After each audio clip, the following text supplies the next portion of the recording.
مفتی صاحب انویسٹمنٹ کر کے ویڈیوز پر ایڈ دیکھ کر گیم کے پیسے کمانا کیسا ہے؟ دیکھیں، انٹرنیٹ کی ارننگ کے لیے اصول ذہن میں رکھیں۔ کنٹینٹ جائز ہے تو ارننگ کی گنجائش ہے۔ اکثر علماء کے ہاں حرام ہے، لیکن کچھ علماء کے ہاں گنجائش ہے اگر کنٹینٹ جائز ہے۔ آپ نے انویسٹمنٹ کی ہے، پتہ نہیں ان کے شرائط کیا ہیں، ان کے شرائط فری سیکس اشتہارات کے ہوں، آپ ان کو ایگری کر بیٹھے ہوں اور میں کہوں آپ کی کمائی حلال ہے، وہ تو حرام ہوگی۔ تو اس لیے پورا پیٹرن دیکھنا پڑتا ہے کہ ان کا پیٹرن کیا ہے، ان کی شرائط کیا ہے، پورے دارالفتہ میں آپ بھیجیں، ان کو بتائیں، پھر ہم اس معاہدے کو دیکھیں گے۔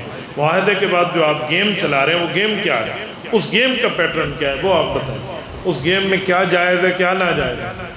آج کل تو وہ کئی گیمیں ایسے ہوں، کہتے ہیں کعبۃ اللہ پہ فائرنگ دکھا رہے ہیں، اس میں تو کئی معاملے چل رہے ہیں۔ تو میں ہر معاملے میں آپ کو یوں نہیں کہتا کہ آپ جو ہے نا اس کو جائز کہہ دیں یا ہر کو ناجائز کہہ دیں، ایک ایک کی شرائط دیکھنی پڑتی ہے۔